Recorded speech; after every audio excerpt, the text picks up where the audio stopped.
Hai teman-teman semua, berjumpa kembali dengan saya Dr. Andri, spesialis kedokteran jiwa dari Rumah Sakit Omni Alam Sutra Tangerang. Pada kesempatan kali ini, saya ingin menjawab pertanyaan teman-teman. Buat yang mau bergabung dalam forum Q dan A ini, Ibu Dewi terima kasih sudah bergabung juga, halo juga. Silakan di Q dan A ya. Di QA ya, jadi jangan di komentar, silakan di QA saja ya, boleh. Semoga nantinya akan jauh lebih baik ya. Selamat malam semuanya, juga dengan Julia yang lain-lain. Halo juga. Jadi kalau mau nanya di QA ya, jangan di ini. Dr. Rudi Indrawan dari Bukit Tinggi juga bergabung bersama kita malam ini. Ya, teman-teman yang berada di daerah Bukit Tinggi boleh ke Dr. Rudi Indrawan tuh. Mari kita bersama-sama menjawab pertanyaannya. Malam semuanya, thank you. Malam dok, kok saya sering muntah-muntah ya? Waduh, sering muntah-muntah. Kenapa muntah-muntah? Ya, itu bisa sebabnya dari gangguan lambung. Jadi harus hati-hati tuh ya. Kalau kita bicara tentang QA, ini QA ini ada nih teman-teman yang nanya QA-nya di mana? Ada tuh yang udah mulai bertanya tuh, ya silakan ya di kolom QA. Kalau di saya ya nggak kelihatan. Ya, jadi yang mau bertanya silakan di kolom QA ya, di kolom QA ya. Oke. Dok, tolong infonya seberapa signifikan neurofeedback itu untuk pasien cemas? Tergantung ya. Dia kan modalitas terapi, jadi bisa jadi membantu tentunya. Tapi tiap orang pastinya ada beda-beda ya. Silakan aja kalau mau mencoba dari sisi ininya ya. Oke. Dok, setelah minum antidepresan saya ngantuk dan lelah tapi tidak bisa tidur. Badan menolak untuk tidur. Ya, memang ada beberapa efek antidepresan yang demikian. Jadi perlu diperhatikan juga apakah memang bisa dibantu supaya bisa lebih baik ya. Kalau misalnya nggak cocok ya diganti obatnya, kan bisa demikian. Tunggu dulu, ini bandingan kesini sedikit. Aduh.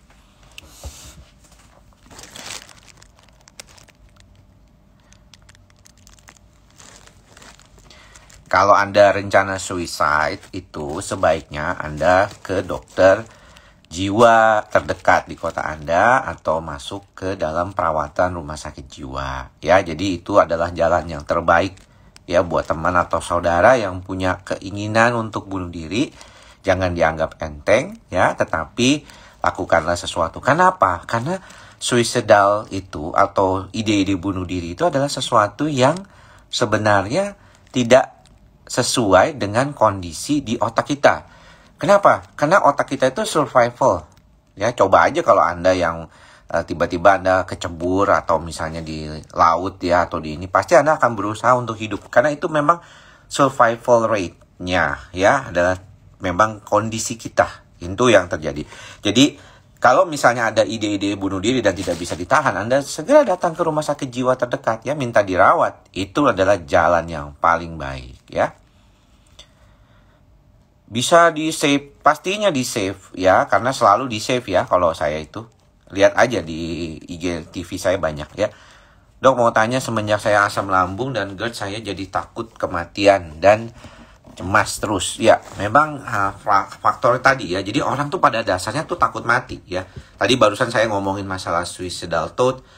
Orang banyak kan khawatir atau takut akan kematian ya. Jadi memang itulah basic instingnya manusia ya. Makanya daripada itu, kalau misalnya ada gejala-gejala yang sampai demikian, otaknya itu biasanya tuh akan terjadi problem ya, makanya perlu diperbaiki gitu.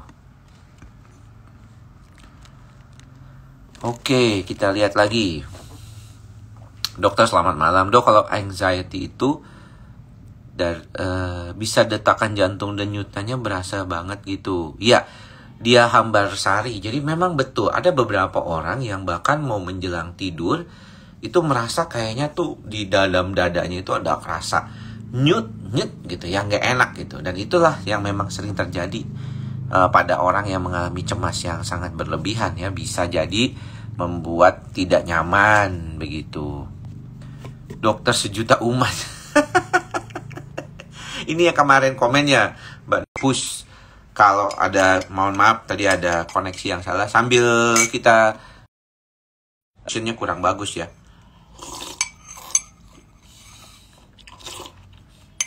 Asik. Kelapa muda. Ya, enak banget kelapa muda. Kalau di saat ini sebenarnya dingin ya, udaranya agak dingin ya. Jadi kalau kita minum kelapa muda, air kelapa muda ini sangat bagus sekali ya bagi orang-orang atau teman-teman yang sering lemes, ya sering rasanya tuh cepet capek gitu ya. Anda boleh minum air kelapa muda ya, kelapa hijau apalagi bagus banget ya. Dok, kalau mulut sering terasa panas penyebabnya apa? Dan apa tuh? Dan pengobatannya bagaimana? Apakah memang itu terkait dengan asam lambungnya yang tinggi? Coba cek dulu masalah asam lambungnya, ada masalah apa enggak? Iya Pak. Tadi ada yang makan barengan sama saya ya, minum kelapa muda. Kalau mulut kering terasa panas, ya itu juga mulut kering terasa panas itu, lihat dulu apa penyebabnya ya. Kadang-kadang banyak banget penyebabnya. Sebelumnya saya sudah lepas obat dan masih ada dok mati dengan kondisi COVID begini, apa sih? Dan orang tua saya sedang positif. Apaan sih? Nggak kebaca semuanya nih, kecil ya. Di sini juga nggak kebaca. Ada apa dengan kondisi COVID-nya? Lagi musim mangga ya, tapi mangganya masih asam tadi di Indramayu tuh. Malam dok, Erwin.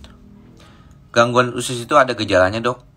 Kalau usus kan lain ya, jadi lambung kan di bagian atas, bagian pusar atas tuh lambung, ada usus 12 jari juga gitu ya. Kemudian ada usus halus ya, itu termasuk kemudian ke bawah. Dan memang kalau dibilang seringkali ya dominan gejalanya tersebut ada problem yang berkaitan ya. Iya Ibu Keisha, Mak hadir dok, sip.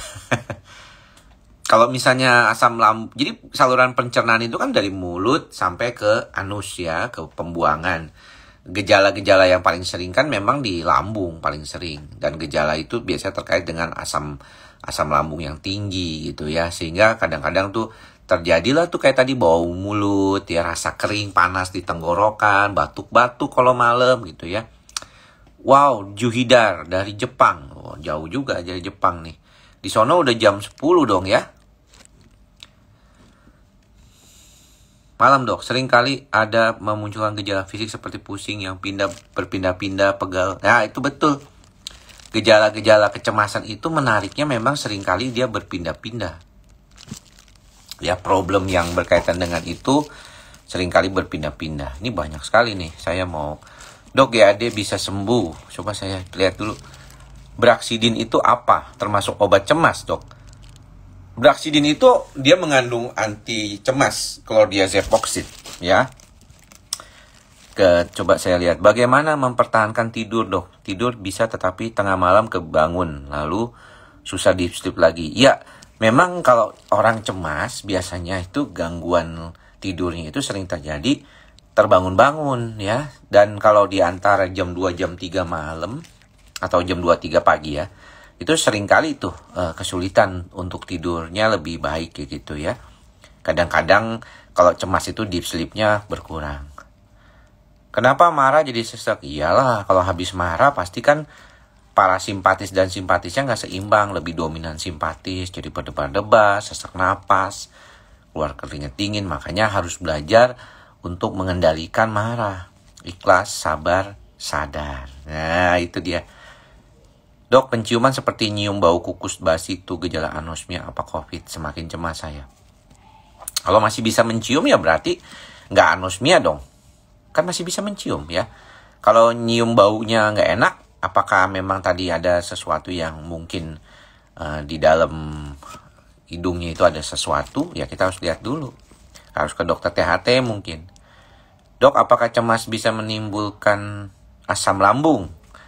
Ya, memang betul. Kan cemas itu bisa meningkatkan kondisi yang berkaitan dengan gejala asam lambungnya semakin meningkat. Jerry, dok, apakah hipnoterapi dan self-hypnosis sugestif bisa mengatasi cemas? Ada beberapa teknik hipnoterapi yang membuat rasa nyaman, tenang, dan bisa membantu. Ya, ini juga pernah dijawab ya. Makanya kalau pertanyaan ini kebanyakan udah pernah dijawab semua nih.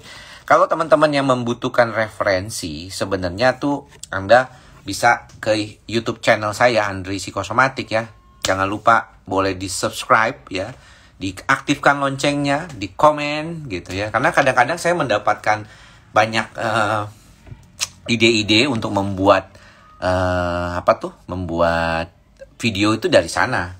Dari pertanyaan teman-teman itu ya. Kadang-kadang pertanyaannya kan menarik tuh, ada. Cara mengatasi trauma yang berpengaruh.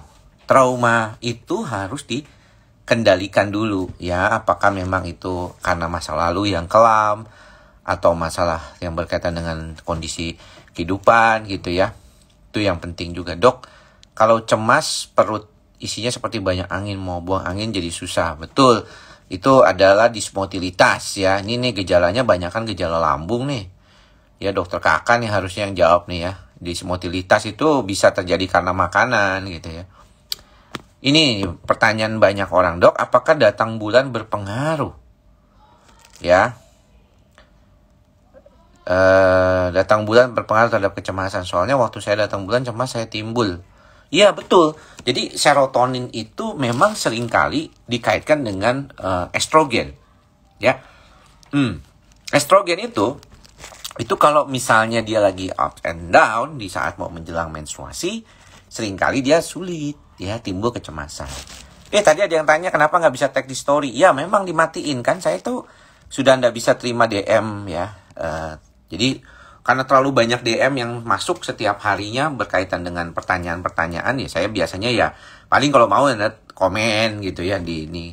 Makanya ajakin aja teman-teman untuk subscribe ataupun follow. Di sini kan follow namanya ya. Follow di IG-nya. Ya kasih tahu aja follow di IG saya gitu. Memang nggak bisa diinin di stories ya memang. Saya matiin sih kemarin.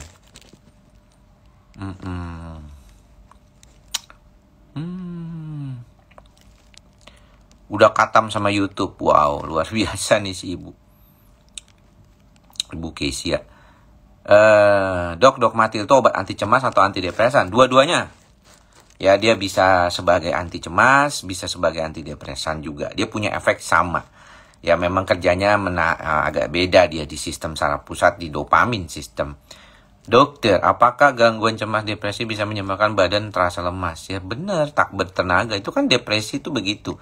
Orang cemas juga sering begitu kan. Kenapa? Karena sering kali badannya terlalu capek ya, kaku dia jadinya. Dok, kalau tengkurap terus panas, rasa ganjel. Ya mungkin kekenyangan juga bisa, makanya jangan tidur tengkurap ya. Tidurnya terlentang. Makanya ada beberapa orang yang disarankan kalau mau makan itu jangan terlalu dekat dengan waktu tidur ya. Nggak boleh tuh. Ya ini memang gangguan cemas juga begitu nih. Dapat kabar nggak enak, diri ini merasa cemas, langsung dok, itu gimana? Betul, emang itulah cemas.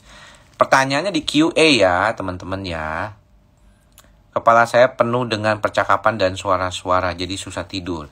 Apakah ini halusinasi? Ya, kalau pertanyaan ini halusinasi agak susah. Ya, sudah di pertanyaan Bu, Mama Brinuts nih. Jangan nggak sabaran ya kalau di IG itu ya, IG live itu kan. Ini banyak banget pertanyaannya. Santai ya, jadi jangan terlalu mau buru-buru. Kan harus ikhlas, sabar, dan sadar ya, belajar. Dok, saya ada gangguan cemas dan diresepin olanzapin. Tidak apa-apa dok. Ya nggak apa-apa kalau diresepin sama dokter kan. Memang udah dikaitkan dengan mungkin apa yang ada kebutuhan gitu. Saya sengaja nggak memunculkan QA-nya nih karena kebanyakan. Jadi saya munculin, tadi sudah saya jawab semuanya di waktu tadi itu lagi nggak dimunculin semuanya. Ini juga nih ya sudah. Terus mana nih yang belum nih? Ini udah juga nih. Nah, Ini udah sekali aja ya jawab pertanyaannya, yang bagi-bagi yang lain ya. Kasian ya, jadi jangan berkali-kali ya. Ini udah juga dijawab. Nah, ini tadi yang udah dijawab nih, banyak nih udah nih. Keliengan gak hilang-hilang, apakah tandanya masih cemas? Tergantung sih, ada beberapa orang yang keliengan sebagai kondisi yang berkaitan dengan keadaan dirinya juga ya. Dia punya bakat vertigo juga begitu. Ini juga udah. Pertanyaannya ada sebagian yang sudah tadi saya sebutkan tuh. Ini juga udah, sudah. Ini mau disingkirin bagaimana caranya nih, harus dibuka dulu baru disilang nih supaya kelihatannya lebih bagus. Saya ketik dan QA nggak bisa. Coba kasih tahu teman-teman gimana caranya Q dan A. Ya saya nggak tahu dong caranya, orang saya kan yang lagi bikin live. Nggak kelihatan kalau di saya. Cara mengatasi trauma yang berpengaruh ke psikosomatik dan anxiety. Itu tadi sudah dijawab ya. Cari tahu traumanya. Sebenarnya sih intinya sih harusnya sih kalau bisa jangan menganggap kondisi itu sebagai suatu trauma. Karena kadang-kadang lebih sulit. Nih, ini dok, udah berapa bulan setiap bangun tidur serasa sakit kepala, capek, pegel-pegel kayak nyenyak. Padahal sudah 8 jam. Tidurnya apakah terjadi perbaikan tidurnya? Jadi ini sleepless yang restless ya, restless sleep. Jadi restless sleep itu memang terjadi pada orang-orang yang cemas atau terjadi pada kondisi gangguan otot. Misalnya pada fibromyalgia, restless leg syndrome ya. Itu yang sering kita temukan gitu. Jadi problem yang berkaitan dengan kondisi ini biasanya kita harus perhatikan apakah ada keadaan lain yang membuat itu tidak nyaman. Ini juga sama nih, kalau mau malam tidur bergetar, kecemasannya datang ya.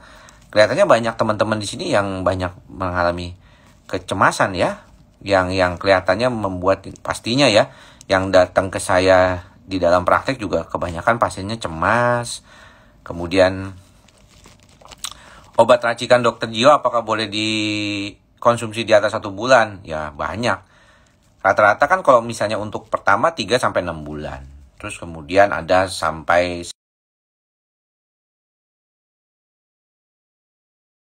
beberapa kali gitu ya. Boleh saja ya, kalau misalnya apakah frisium boleh diminum hanya kalau lagi dalam keadaan tertentu saja, cemas? Boleh, nggak apa-apa. GAD apakah bisa sembuh? Bisa sembuh, bisa kambuh ya, begitu. Oke. Dok, saya didiagnosis PTSD sama psikolog, tapi dirujuk. Apa saya harus pakai obat? Tergantung. Kalau PTSD itu ada beberapa kondisi yang berkaitan dengan bagaimana kita menghadapi trauma itu sendiri. Beberapa orang tidak perlu datang ke dokter jiwa dan menggunakan obat kadang-kadang. Tetapi perlunya dengan psikoterapi. Namun kalau membutuhkan obat, silakan aja. Dokter jiwa dan teman-teman psikolog yang baik biasanya juga menyadari kalau misalnya ada beberapa kasus itu tidak bisa tanpa pengobatan dulu. Jadi minum obat itu sebenarnya nggak masalah asal diberikan secara tepat dan oleh orang yang tepat. Dok, kalau keluar rumah sendiri pasti jantung berdebar-debar, mikirnya terus kemana-mana, rasa pingsan. Ini ada beberapa orang yang mengalami agorafobia, itu berada di dalam tempat umum, itu khawatir yang berlebihan. Mana duluan kita mau sembuhin GERD-nya atau anxiety-nya dulu? Saya dengan dokter kakak itu sering kerjasama mengobati pasien yang sama-sama datang ke kita.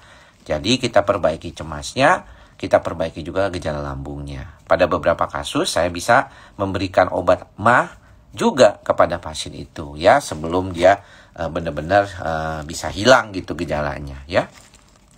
Agorafobia memang betul banyak tuh. Dok, kalau keliengan 24 jam dan udah 2 minggu itu apa masuk anxiety? Lihat dulu keliengan sempoyongannya, apakah ada gangguan yang berkaitan dengan saraf. Ya, jadi jangan buru-buru teman-teman untuk berkata bahwa saya nggak perlu nih menggunakan obat atau menggunakan obat yang vertigo. Itu kan ada juga, makanya harus dicek dulu. Dok, terkait dengan postingan dokter yang BPJS, saya ingin menanyakan apakah berarti untuk SPJ tidak bisa menggunakan BPJS gitu? Apa sih maksudnya?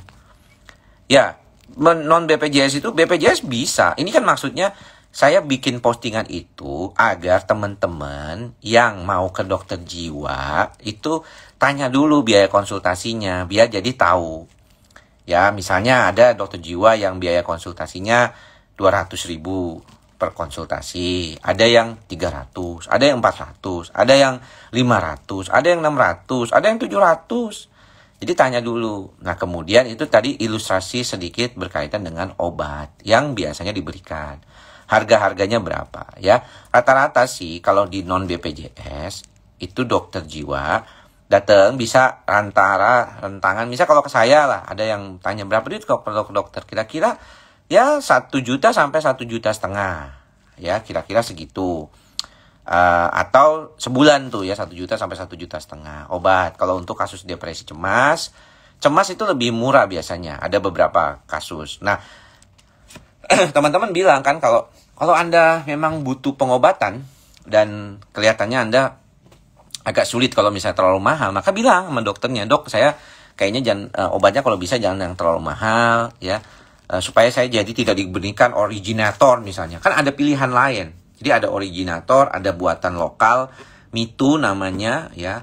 Ada juga generik gitu. Itu kan bisa dipilih dan itu bisa kok, nggak ada masalah kok. Jangan malu gitu ngomong begitu. Apa adanya aja.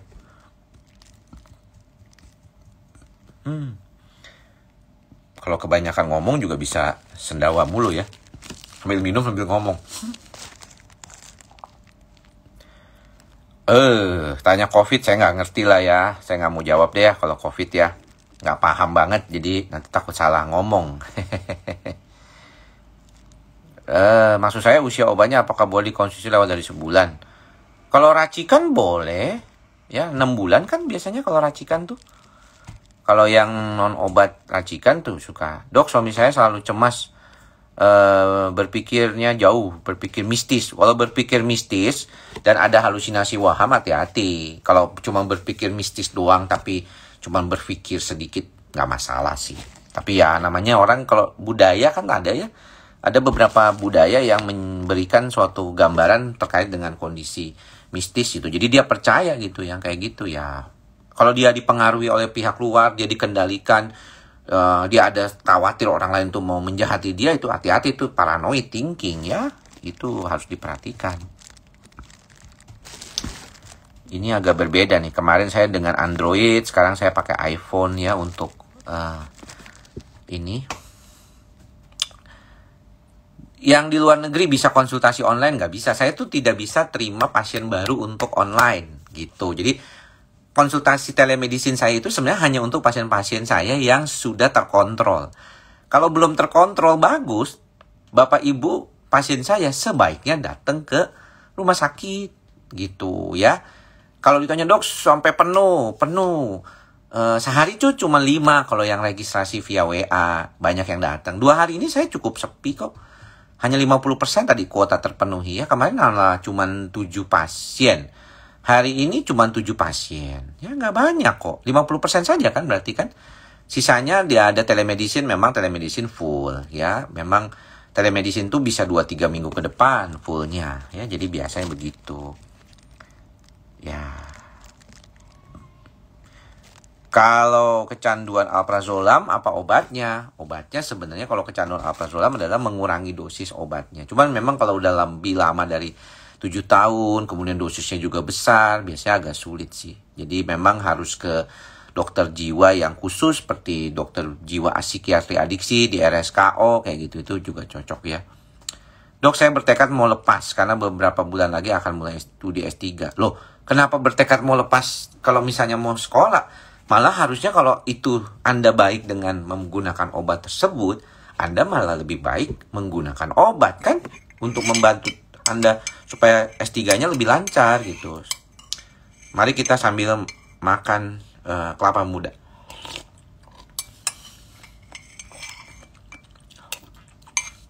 Istirahat sebentar. Mulutnya capek. Segar.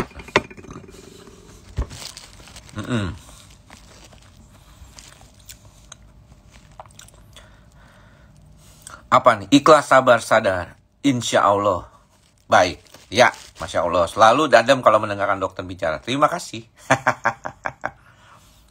Ya, memang kalau bisa sih memang ada enaknya juga. Kita bisa mengalami suatu kesadaran diri. Kadang-kadang susah sih. Kalau saya sih mikir ada beberapa orang tuh yang memang kalau teman-teman mau perhatian pada diri teman-teman sendiri ya, kadang-kadang kan ada denial ya. Saya sih sering sih ngeliat pasien saya denial ya. Denial gitu bahwa sebenarnya tuh dirinya tuh banyak masalah yang sebenarnya dia bikin sendiri. Dan itu sudah lama. Tapi dia nggak sadar-sadar gitu. Tapi lucunya ada beberapa yang udah mulai menyadari ya. Mereka bilang, ya saya sih emang begini sih orangnya. Terus mau gimana lagi ya, udah kelamaan kayak begitu. Ya boleh juga sih ngomong begitu. Terus yang kedua, kadang-kadang mereka sadar gitu. Ketika mereka berobat ada perbaikan. Kemudian mereka melakukan perilaku baik, perilaku yang sehat gitu ya. Tetapi saya nanti akan posting polling saya ya di IG story nanti deh. Kita akan posting bahwa ternyata ketika dia mengalami gangguan mah sendiri, lambung gitu. Saya nggak ngomongin soal cemasnya deh. Kita ngomongin soal lambungnya aja, cemasnya. Itu banyak yang tidak memberikan perhatian pada dietnya loh. Jadi kadang-kadang kalau kita lihat banyak orang tuh yang tahu ada masalah, tapi dia nggak melakukan perbaikan terhadap masalah tersebut. Nah ini perlu dipahami ini. Jangan sampai terjadi seperti itu. Di QA ya kalau maunya. Kalau tengah malam kena serangan panik bagaimana? Gini, kalau itu memang benar-benar serangan panik, Anda ya cuma bisa diem aja sih. Nggak bisa apa-apa, itu cuman ya nanti dia lewat sendiri ya. Tapi kalau Anda ada obat ya makanlah obatnya. Biasanya ada obat yang sejenis alprazolam itu biasanya untuk membantu supaya lebih baik. Dok, kabar berita nggak enak. Kenapa saya langsung cemas? Iya, makanya kan saya kemarin sempat bilang loh, kalau kita ini masih punya panca indera, itu semua sensitivitas otak kita akan bisa dipengaruhi. Dari mana-mana tuh, dari pikiran masuk, perasaan masuk ya. Membuat kita merasa ada cium, ada bau, ada mata, ada pendengaran. Ya kita ngomongin soal jelek-jelek, ngedenger yang jelek-jelek, langsung kita berasa, aduh tegang. Aduh aku gak sanggup lagi, atau capek. Wah kan gitu kan, ada juga. Makanya sering kali begitu. Apakah obat general anxiety disorder bisa diminum bersama dengan obat COVID? Bisa. Kalau Anda ragu, Anda minta tolong dikonsulkan ke dokter jiwa yang berada di tempat Anda dirawat gitu ya. Bisa, boleh, nggak apa-apa. Dok, kalau mimpi tidur malam normal nggak sih? Ya normal sih. Mimpi itu kan ada di fase REM biasanya. Boleh minum obat. Kok boleh minum obat? Minum obat kalau mimpi-mimpi melulu, misalnya nggak perlu lah. Ya, kalau mimpinya jelek, banyak mikir yang aneh-aneh, terus kemudian mimpinya dikejar-kejar setan atau dikejar-kejar orang, ketakutan setiap harinya, mungkin itu jadi problematik tuh yang sering kali jadi masalah.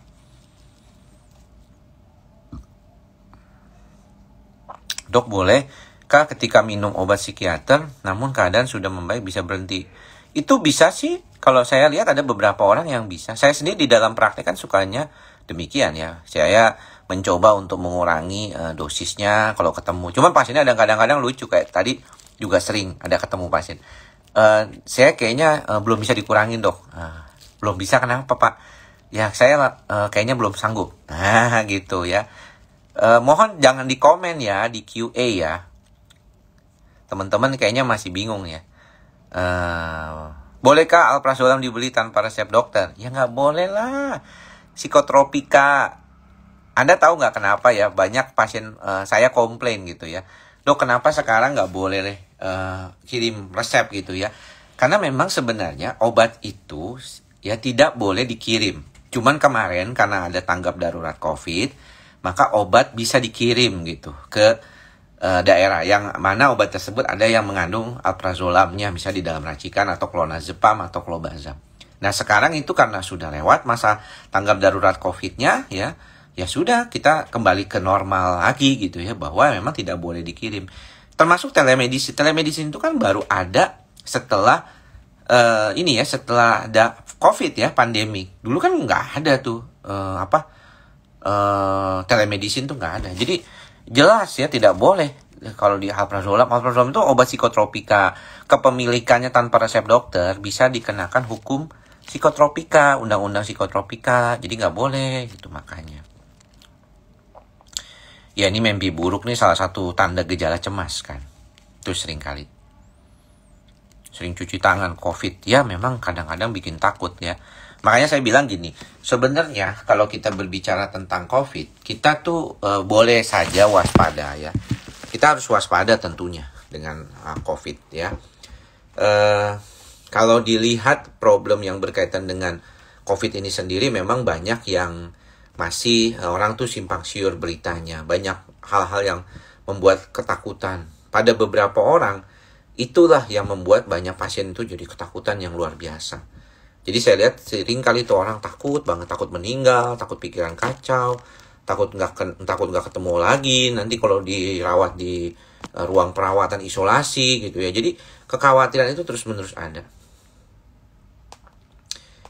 Kalau mengurangi anxiety tanpa obat, menurut saya itu yang paling penting tuh how you perceive the situation, how you perceive the world. Ya, kadang-kadang mengapa sih saya menggunakan mantra ikhlas, sabar, dan sadar? Teman-teman kalau bicara tentang mantra ikhlas, sabar, dan sadar, pasti sudah dari sejak masih kecil kan, kita sudah diajarkan oleh orang tua kita untuk belajar ikhlas, belajar sabar ya. Tapi mungkin kita nggak terlalu banyak mau dengar istilah sadar ya. Sadar belakangan tuh sejak mindfulness, tapi saya seorang Buddhis, jadi dari awal sejak kecil saya sudah diajarkan untuk meditasi, belajar untuk menenangkan pikiran ya, belajar untuk tidak terburu-buru ya, menikmati suatu proses seperti itu ya. Dan saya lihat memang kadang-kadang ada beberapa orang yang agak sulit untuk bisa demikian gitu. Jadi problemnya yang menjadi masalah gitu ya. Tadi udah nih ya, apakah PTSD bisa sembuh? Bisa sembuh, bisa juga kambuh kalau dia belum bisa perbaikan. Dok, gimana caranya mengurangi cemas di pagi hari? Sebenarnya cemas di pagi hari akibat apa dulu? Apakah karena kurang tidur, kurang mendapatkan perbaikan ya di dalam sistem otaknya? Juga bisa demikian. Sembuh tanpa obat pasti bisa ya. Sebenarnya gini ya, orang kalau misalnya berobat itu, saya yakin ya, saya udah 13 tahun ya jadi dokter jiwa. Dan dalam 13 tahun saya jadi dokter jiwa ini, 4 tahun sebelumnya saya belajar pendidikan kedokteran jiwa. Jadi sudah hampir 17 tahun lah ya merawat pasien-pasien gangguan kejiwaan dengan berbagai macam rupa. Walaupun belakangan sekitar 8 tahun ya belakangan, bahkan 5 tahun belakangan saya lebih banyak fokus ke bidang psikosomatik saya gitu ya. Bagaimana kita bisa mengelola supaya pikiran kita itu tidak selalu penuh dengan kekacauan pikiran dan hal-hal yang mencemaskan kita. Itu semuanya dari diri kita sendiri kan. Itu yang paling penting. Dan saya kira problem yang berkaitan dengan keadaan ini juga harus diperhatikan. Apakah kita harus belajar untuk mengelola pikiran itu supaya kita tidak perlu pengobatan ya, sehingga kita tidak perlu bingung gitu harus makan obat atau tidak makan obat. Pasien itu kan banyak yang mengatakan bahwa kalau saya makan obat saya khawatir ketergantungan. Tapi kalau Anda makan obat kolesterol, Anda makan obat jantung, Anda makan obat hipertensi, Anda nggak ada khawatir karena Anda anggap itu biasa. Tapi kalau makan obat jiwa, masa sih saya harus makan obat jiwa? Nah itulah makanya kenapa saya selalu menyebut diri saya itu dokter jiwa gitu. Dokter gitu, orang yang mengobati gejalanya. Gejala itu yang penting diobati. Gejalanya apa? Cemas. Ada beberapa yang jadi psikosomatik gitu ya. Kalau saya tidak selalu, apakah selalu paten? Loh, obat saya tuh memang kalau ditanya paten itu kan sebenarnya originator gitu sebenarnya. Misalnya contohnya tuh ada obat antipsikotik namanya Zyprexa, Abilify. Itu kan Xanax, itu anti cemas, itu originator tuh. Jadi kalau saya sih ada Mitu ya saya pakai Mitu. Kalau ada Clobazam misalnya, saya akan pakai Clobazam gitu. Jadi sebenarnya nggak ada problem sih kalau misalnya memang ini. Cuman memang walaupun bukan originator atau paten lah orang awam bilang, ya kadang-kadang ya mahal juga gitu pengobatannya gitu.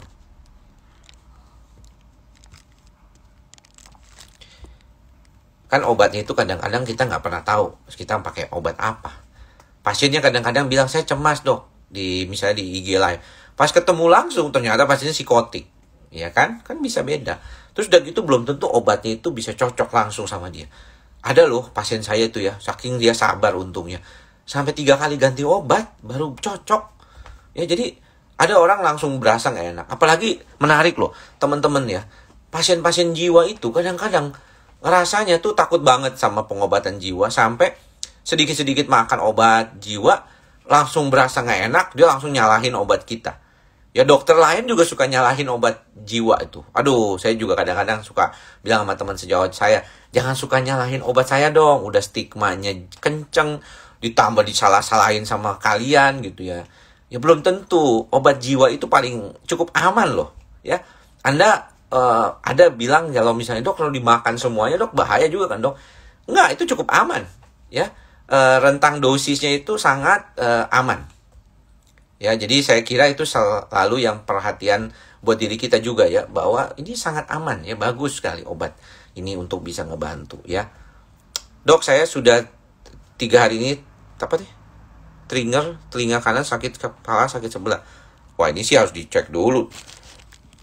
Kenapa ya? Sendawa tuh kadang-kadang kalau udah selesai enak kan.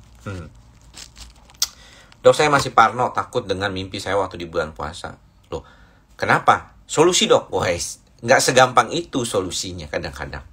Ya, teman-teman kadang-kadang bilang, solusi dok, solusi cepat. Nggak ada yang cepat.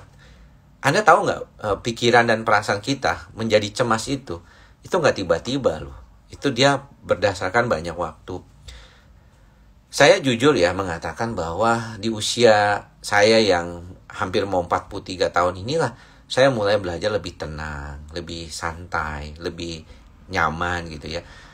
Saya membatasi pasien. Saya hanya praktek di satu tempat ya, cuman di Rumah Sakit Omni Alam Sutera sejak tahun 2013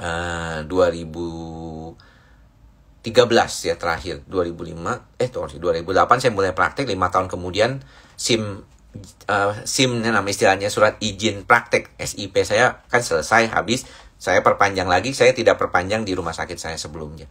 Saya hanya satu saja gitu ya, rumah sakit. Kenapa? Supaya saya nggak keburu-buru. Bayangin coba kalau saya lagi di satu rumah sakit, di Rumah Sakit Omni. Belum selesai pasien di sono, udah nelfon-nelfonin loh. Aduh, ya dok, ini udah datang dok. Gitu. Enggak, saya nggak mau begitu. Jadi saya mau konsentrasi.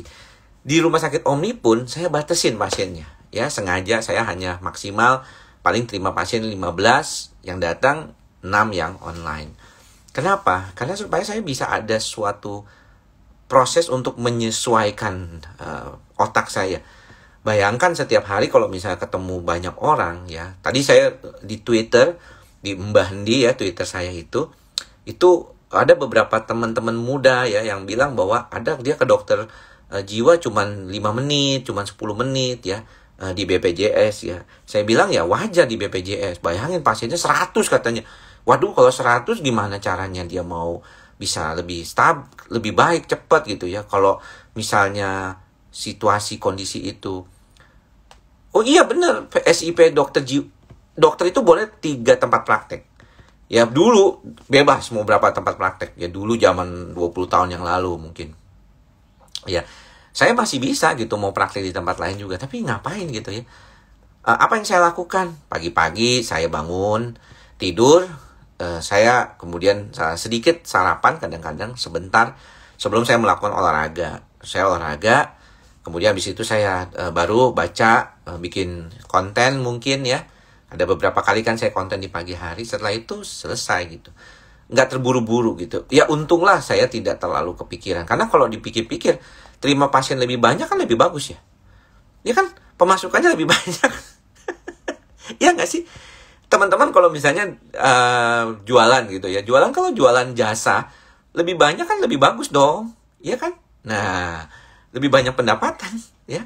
Tapi ya saya nggak mau menukar itu dengan waktu saya gitu ya. Ya mendingan saya kalau enggak saya mungkin belum pulang nih. Ngapain Jumatan di sini gitu ya.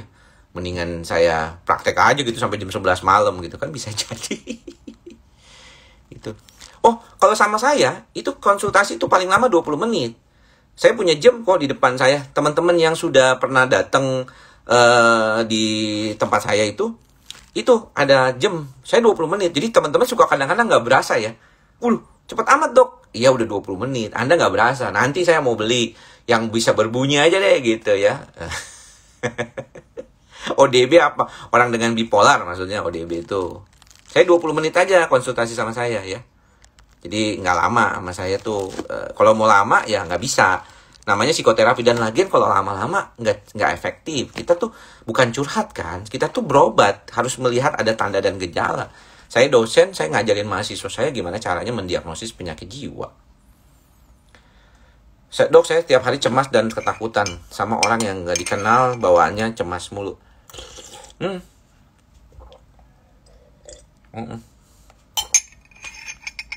Betul, emang ada beberapa orang yang bawaannya tuh sama orang tuh curiga, takut, khawatir kayak gitu ya. Oh iya, di tempat saya emang nggak curhat. Kan saya pernah bikin tulisan dan pernah bikin video YouTube juga. Jangan curhat ke psikiater. Loh, kok nggak boleh curhat tuh? Ya, yang dinamakan wawancara itu beda dengan curhat. Walaupun kadang-kadang bisa kita bebaskan. Ketika kita bebaskan, dok boleh cerita bebas dulu? Boleh, silakan. Saya kasih waktu untuk bebas cerita, mungkin sekitar 5 menit. Setelah itu kita diarahkan supaya kita dapat diagnosis. Kalau ngomong yang ngalor ngidul, ngomongin soal utang, ngomongin soal apa gitu, ya nggak bisa dong. Ya. Pertanyaannya ini kadang-kadang mirip-mirip aja sih. Dok, kalau orang yang sudah 5 tahun merasa takut pergi-pergi atau keluar jauh-jauh dari rumah, kenapa ya? Itu kan agorafobia tadi tuh, sudah dijawab tuh, ya. Coba didengerin pertanyaannya, jangan diulang lagi ya, mudah-mudahan. Dok, rekomendasi apa yang bisa dibaca? The Subtle Seni Bersikap Masa Bodoh, bagus tuh buku. Saya baca juga tuh, lumayan ya, membantu. Filosofi Teras juga bagus ya, tentang Mas Henry Manampiring, saya kenal pribadi ya. Beliau membuat buku itu bagus sekali ya. Dok, sesudah minum obat dari dokter jiwa semalam 20 hari, otot belakang kaku, sedikit tegang. Apa masih lanjut obatnya? Ya, kalau misalnya memang itu adalah efek samping, coba ditanyakan ke dokternya. Kalau ditanyakan ke saya rasanya ya kalau saya bilang obat saya sih jarang yang bikin begitu gitu ya. Kalau bikin begitu dok gimana? Ya sudah, di stop dulu aja sementara. Atau dilihat lagi, coba dilepas dulu, nanti dibaikin lagi kalau bisa gitu. Dok, kalau saya susah malam, susah tidur, tiba-tiba bangun perasaan langsung ketakutan. Ya tadi udah nih ya, pertanyaan ini kayaknya udah nih. Kalau dia lagi cemas memang suka begitu kan. Dok, saya susah tidur kalau kebangun langsung ketakutan. Ini juga sama. Dasarnya nggak bisa tidur bagus dan bangun tidurnya nggak enak tuh, cemasnya tuh masih dominan. Dok, apa kalsetin membuat pusing? Bisa jadi efek samping awal aja. Ya, itu sering kali terjadi. Dok, tips tahapan melepaskan obat. Wah, itu sih harus dilihat dulu. Ya. Kalau misalnya tips tahapan melepaskan obat, ya harusnya sih ini. Sebenarnya kalau pasien saya sih harusnya jangan nanya di sini kali. Nanyanya langsung aja sama saya. Kan dikasih nomor WA-nya. Tapi kalau pertanyaannya terkait dengan minum obat, boleh nggak di saat hamil dan menyusui? Itu tergantung. Kalau Anda benar-benar agak susah, ya, saya kira Anda harus belajar untuk mengenali dulu. Kalau misalnya saya ini nggak bisa mengendalikan kecemasan saya, mau nggak mau saya minum obat, boleh. Tapi kalau bisa tidak di trimester pertama, kalau lagi hamil. Jadi bulan pertama sampai bulan ketiga kehamilan, kalau bisa tidak minum obat sama sekali. Ketika bulan keempat atau trimester 2, itu bisa minum obat. Karena kan organ-organnya sudah terbentuk sempurna, jadi kita tinggal membesarkan si bayi itu. Ya, itu jadi penting juga. Nah, jadi kita kira kalau demikian. Sekarang banyak tanya, kalau nyusui dok, menyusui juga gitu kan. Kalau misalnya sangat penting, baru kita kasih obat. Bisa nggak obat itu keminum dengan air susu saya ke bayi saya? Ya bisa tentunya. Ya memang biasa sih kayak begitu. Pertanyaannya banyak, capek.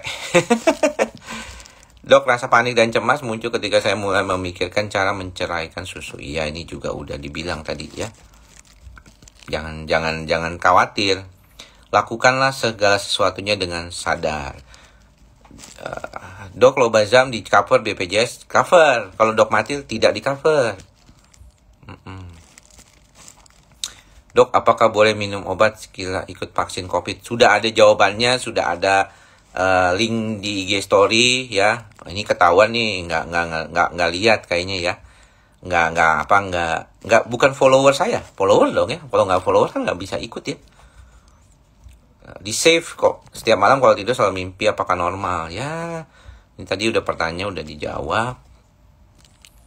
Dok, apakah minum kelapa hijau setiap hari diperbolehkan? Nggak tahu ya. Emang nggak boleh? Boleh lah. Kalau saya sih bilang boleh. Teman-teman, pertanyaan teman-teman itu semuanya ada di YouTube jawabannya. Udah pernah saya bikinin semua. Anda mau tanya apa saja, sebenarnya itu jawabannya sudah ada di YouTube. Saya itu sengaja bikin acara live ini cuma karena ada beberapa orang yang merasa katanya kalau dijawab langsung lebih enak gitu. Itu aja. Ya, saya kan dulu kan jarang YouTube, sekarang jarang bikin IG live ya. Tapi karena IG live ini lumayan katanya bisa mengebantu, menenangkan sedikit. Ya udah, saya bantu deh. Saya berikan waktu saya sekitaran 1 jam gitu ya untuk membantu teman-teman. Dok, mau tanya apa ada hubungannya antara nyeri leher belakang dengan gangguan cemas? Ya, banyak kan gejala-gejala kecemasan itu terkait dengan masalah di leher ya, tegang otot. Ini juga udah pertanyaannya udah pernah dijawab sih sebenarnya.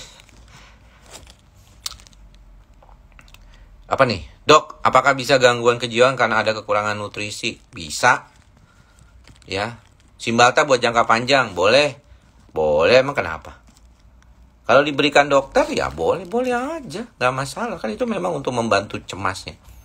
Kalau bedanya sama indigo apa? Indigo mah diagnostiknya nggak dari dokter jiwa yang bergerak di bidang ini kali ya. Ada beberapa konteks indigo sih. Cuman kalau saya lihat, kalau orang indigo, kalau dia bisa lihat-lihat atau dia bisa merasakan sesuatu yang lebih ke supranatural gitu.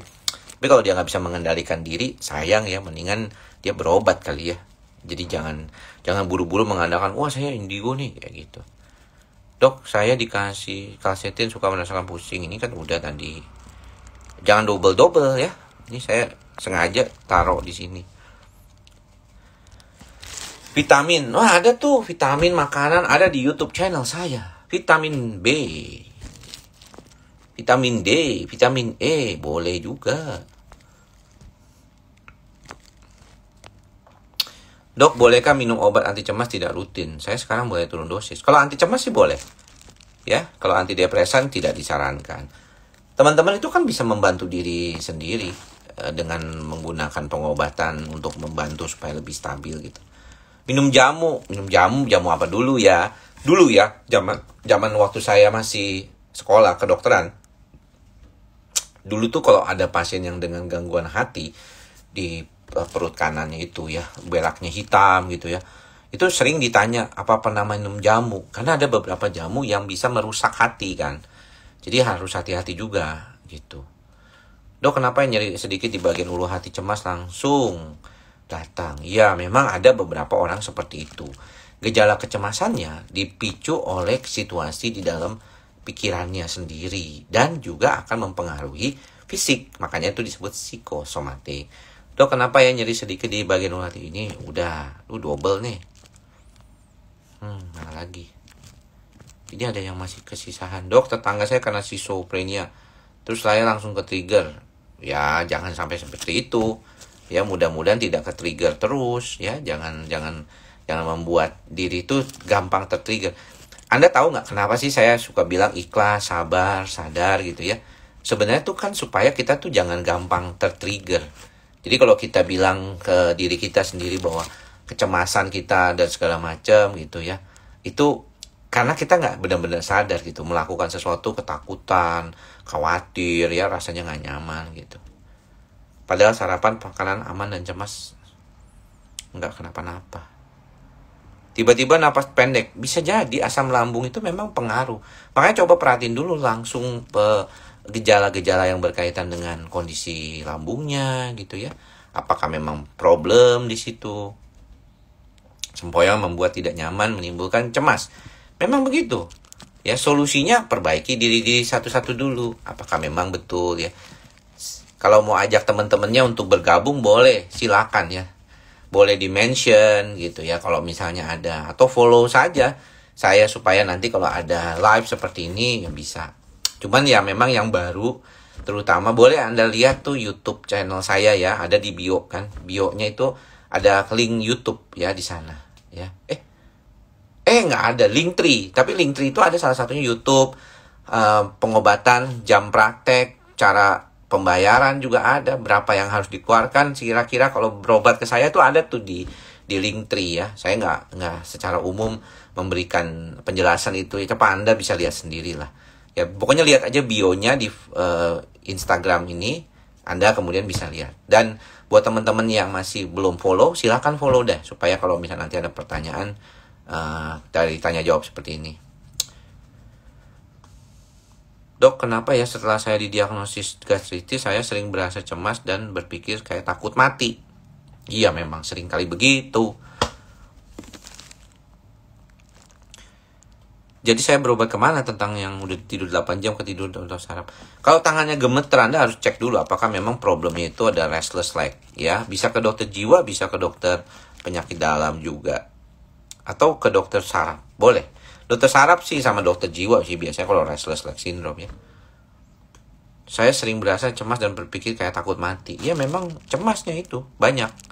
Problem yang berkaitan dengan cemas kan dengan gangguan lambung banyak banget tuh. Coba aja tanya sama dokter kakak tuh kalau dia lagi ini. Wah. Berlebihan sampai minta. Abilify memang mahal, harganya 60.000 sampai 70.000 kan sekarang kalau nggak salah. Obat originator kan, dia paten. Jadi ya mahal pasti. Tapi ada mitunya sih, ada produk buatan lokalnya kan. Harganya setengahnya. Ini juga sudah dijawab tadi. Kalau ngelihat komentarnya bingung. Jadi kemarin tuh sempat saya matiin komentarnya supaya nggak ada yang bisa komen tuh. Suka panik kalau tiba-tiba dapat kabar buruk. Iyalah, benar ini. Ya, dok, saya sekali orang mendengar meninggal. Dok, apakah vitamin B kompleks bisa membantu menyembuhkan psikosomatik? Ya, kalau ringan dia bisa. Kan karena dia situasional, kan? Itu yang paling dominan. Dok, apakah anxiety boleh mengikuti pendidikan militer yang penuh tekanan mental? Loh, kalau Anda udah siap mah, tekanan mental yang berkaitan dengan kondisi itu sih nggak ada masalah. Ya, biduran dari efek stres, bisa iya, bisa enggak. Lihat dulu faktor alergennya dulu, kayak gitu. Ini dok, tanda kalau sudah sembuh anxiety gimana ya? Apakah sudah tidak kambuh lagi selamanya? Sebenarnya nggak mungkin. Selama kita masih ada panca indera, otak kita masih bekerja, rasanya agak sulit untuk lepas dari anxiety. Karena anxiety itu sebenarnya kadang-kadang saya juga merasakan ada kecemasan kan. Makanya kenapa saya selalu belajar sadar, mindful. Kalau saya capek nih, saya belajar. Dulu tuh saya jarang cuti. Ya karena sering kali setahun kan saya bisa 3-4 kali keluar negeri. Jadi cutinya itu aja gitu. Sekarang cuti praktek itu bisa terjadi apalagi selama pandemi ini. Gitu. Jadi seringkali harus diperhatikan juga tingkat kekambuhannya itu. Ini sudah dijawab tadi.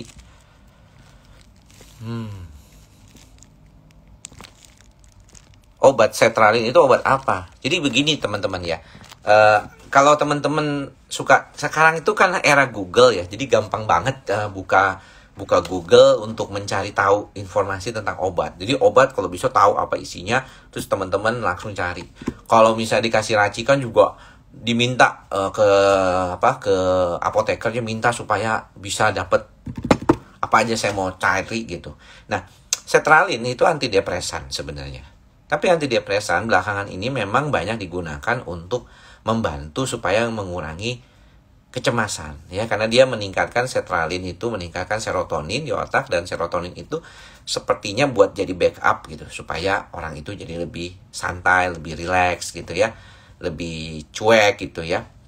Sering kali saya tuh menemukan banyak kasus-kasus dengan penggunaan antidepresan tuh menjadi jauh lebih baik daripada hanya menggunakan obat cemas saja seperti clobazam, clonazepam, alprazolam dan beberapa yang lainnya. Tapi ada beberapa hal yang tidak nyaman ketika orang itu menggunakan antidepresan di awal. Kenapa? Karena efek sampingnya. Efek sampingnya mual, sakit kepala, ya kadang-kadang mualnya juga bisa lama. Dan itu yang seringkali kalau kita bicarakan menjadi salah satu penghambat gitu ya dari proses pengobatan. Makanya kenapa kita selalu mulai dengan dosis yang kecil biasanya dan digunakan dalam jangka waktu yang cukup lama, misalnya sekitar 3 bulan kayak gitu. Ini udah wow. Nah, ini pertanyaan yang sangat baik ya dari Ainun Misban. Dok, kenapa saya setelah menderita depresi dan anxiety, rasa percaya diri saya menurun?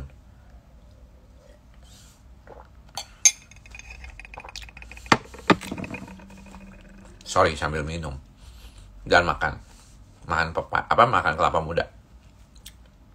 Gini, memang beberapa pasien yang pernah saya tangani itu merasa sejak dia mengalami panic attack, dia takut untuk keluar rumah sendiri, takut nyetir sendiri di tol, takut berada di keramaian sendirian, dia takut pingsan, takut kena kecemasannya datang. Padahal saat diobatin sudah lebih dari 3 bulan itu tidak pernah ada gejala-gejala seperti itu lagi. Kadang-kadang memang bisa ada perasaan gitu, ya gitu, nggak enak gitu. Tapi sebenarnya kalau kita bicara dengan pasien, sebenarnya itu udah nggak problem. Saya bilang harusnya Anda tuh nggak masalah. Kalau Anda mengalami sesuatu seperti itu, problemnya itu jangan sampai membuat kita tuh kebingungan, ya. Jadi kalau saya sih merasa bahwa ada beberapa orang yang memang jadinya tuh ketakutan yang luar biasa dan susah untuk mengubah mindset itu. Yang paling utama, kalau Anda mengalami suatu proses trauma atau fobia terhadap situasi tertentu, ketakutan yang irasional itu, maka mau nggak mau Anda malah harus menghadapinya.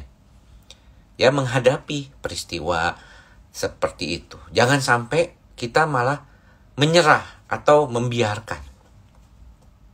Ya, sebodoh amat lah. Saya nggak mau lagi nyetir mobil. Saya mau disupirin aja. Ya, karena saya nggak mau. Nah, sense of control itu adalah sangat penting di dalam suatu proses pengobatan cemas. Karena bagaimanapun sense of control inilah yang menjadi salah satu cara kita bisa mengelola kecemasan kita. Jadi buat teman-teman nih yang mengalami kecemasan, yang sekarang ini sedang menonton, coba bangun tidur itu ya. Ketika teman-teman bangun, ya Anda merasakan, walaupun Anda kayak tadi, aduh badan gue kepegel-pegelnya, aduh gak enak, Anda pokoknya bilang dalam hati, saya hari ini lebih sehat, lebih segar daripada kemarin. Saya menjadi orang yang lebih baik saat ini. Segala sesuatu yang terjadi pada diri saya, itu akan saya terima dengan ikhlas. Dengan penuh kesabaran dan penuh kesadaran. Saya ingin menjadi orang yang lebih baik lagi. Saya adalah orang yang bisa mengontrol pikiran, perasaan, dan perilaku saya sendiri. Jadi, kalau demikian, kita bisa memberikan suasana pada pikiran kita itu, I can control myself. I can control myself. Itu yang paling penting. Sehingga kita berasa bahwa kita mampu mengatasi kondisi ini. Itu yang paling utama. Ya, jadi kalau kita berbicara tentang situasional seperti ini, maka seringkali kita harus belajar itu pagi-pagi dari sejak awal bangun sampai kemudian malam menjelang tidur juga kita merasa bersyukur. Saya bersyukur atas hari ini.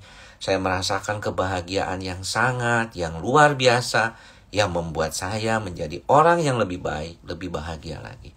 Ucapkan itu berulang-ulang ya. Memberikan senyuman kepada diri sendiri, senyum di depan cermin ya teman-teman, dan kemudian tersenyum dengan hal yang lebih baik lagi. Itulah yang sebenarnya harus diperhatikan terus-menerus ya. Di akhir live ini sudah 1 jam ya ternyata ya, sudah biasanya ada peringatan nih, gak lama lagi ya. Dan kalau misalnya yang berkaitan dengan gangguan kecemasan, maka sebenarnya teman-teman lebih banyak bisa mengendalikannya. Kalau depresi memang kadang-kadang sulit. Itulah mengapa kadang-kadang kita memerlukan pengobatan yang cepat, segera. Ya, kalau orang yang mengalami depresi. Kemudian kalau yang psikotik, yang ada halusinasi, ada kecurigaan, ada pikiran-pikiran orang itu mau menjahati kita, teman-teman harus belajar untuk mengelola pikiran itu menjadi lebih baik. Ya, saya mencontohkan di dalam suatu proses kesederhanaan hidup. Ya, simplify our life. Ya, teman-teman dokter, sebagai dokter jiwa, pasien lama saya pasti udah pada tahu tuh. Tadi saya lihat ada beberapa pasien lama saya, ya, saya nggak usah sebut namanya. Pasti mereka sudah pernah tahu bahwa memang saya itu dalam kehidupan, mudah-mudahan ya apa yang saya omongin ke teman-teman ini juga saya praktekkan dalam kehidupan sehari-hari. Ya, pembatasan itu salah satu cara loh untuk membuat saya tuh lebih bisa konsen, lebih enjoy ketemu pasien. Pasien pertama dilayani sama dengan pasien yang ke-15 gitu ya, nggak keburu-buru. Kalau yang kodok ada yang cepat dok keluar, emang ada yang cepat. Kalau yang udah enak ya, dia bingung mau ngomong apa. Saya udah enak dok, cuman saya tinggal ditambahin obat dulu aja sementara karena saya kayaknya udah cocok sama obatnya. Tapi semuanya oke banget, ya udah gitu. Jadi udah nggak perlu ditambahin obat macam-macam ya kan. Ngobrolnya juga paling bentar doang. Lah sibuk lah dok lah. Saya udah mau pulang aja gitu, belum nungguin obatnya lama. Makanya kalau obat racikan lebih baik ditinggal gitu. Nah buat teman-teman, besok saya itu prakteknya jam 12.30 ya, karena ada acara di pagi hari. Jadi buat teman-teman yang besok ada yang mau rencana datang ke dokter jiwa, saya maksudnya gitu, besok sore ya, sore lah ya, habis jam 12.30 kan, berarti sore memang. Dan ya mudah-mudahan sih apa yang saya dapatkan dari teman-teman ini bisa membantu teman-teman semua untuk lebih baik. Dan tadi saya sempat makan tuh saya makan mie tadi. Saya ini kan lagi habis hujan gitu ya. Saya makan mie tuh, mie-nya lumayan ya. Mie Korea itu saya kalau mie Korea masih lumayan, masih bisa gitu. Makan mie Korea gitu ya, walaupun pedas rasanya nyaman, enak gitu ya, dan ya membuat saya jadinya lebih happy gitu karena makan. Ya. Dan buat teman-teman kalau yang belum bisa makan mie atau makan makanan yang mengandung terigu, jangan dimakan ya, karena kalau kita lihat ya, kecemasan itu bisa dipengaruhi oleh situasi di lambung kita. Makanya teman-teman banyak komplain, aduh kenapa lambung gue ini begini gitu ya. Kok ini nggak mati-mati ya?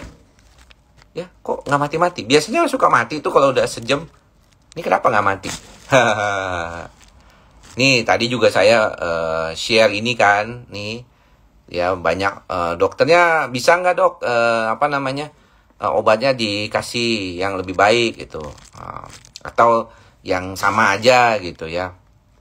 Itu penting juga untuk diperhatikan. Terus ini tadi ada saya punya omongan dikutip ya di suara.com gitu. Ya, lanjut. Oh, udah capek tapi ya mulutnya dari tadi ngomong capek. Saya tadi udah habis. Nah, ini dia nih tadi kalau saya lagi iseng sambil foto. Saat lagi ngobrol sama pasien, di foto deh biar gaya selfie gitu.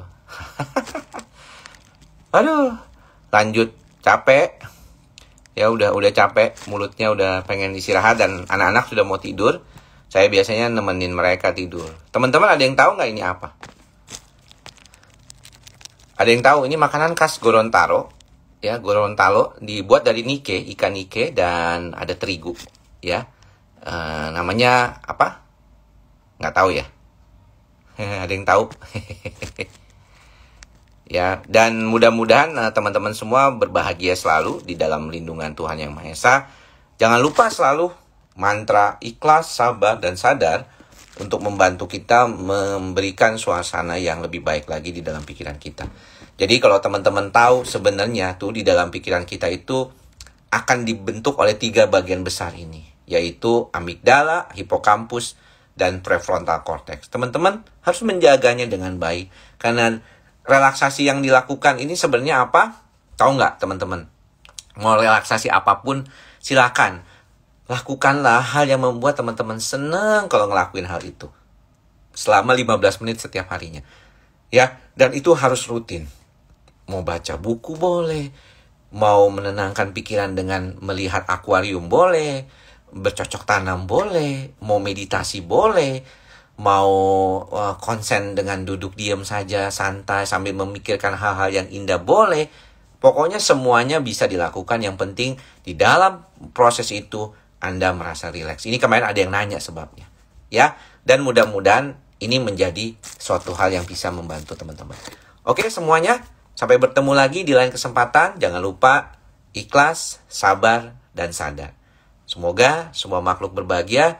Semoga teman-teman semua berbahagia. Sampai bertemu lagi di lain kesempatan. Di lain IG Live. Dan jangan lupa, semoga kita bisa melaksanakan hal-hal yang baik di dalam kehidupan kita. Karena kalau kita sudah punya kontrol dan kita bisa melakukan hal yang baik, maka kita juga bisa menjadi orang yang lebih baik ke depannya. Oke, thank you ya yang sudah menonton dan sudah kasih love yang banyak. Thank you semuanya. Jangan lupa untuk memberitahu teman-teman sudah follow belum Dr. Andri Psikosomatik di IG Live ya. Kok di IG Live? Di IG. Nanti kalau ada IG Live kita bisa ngobrol-ngobrol lagi. Dan mudah-mudahan ya teman-teman ya, kalau nanti bagi-bagi jangan terus gantian yang mau nanya ya. Dan jangan lupa subscribe di YouTube channel saya, Andri Psikosomatik. Sampai bertemu lagi di lain kesempatan. Salam sehat jiwa. Bye-bye.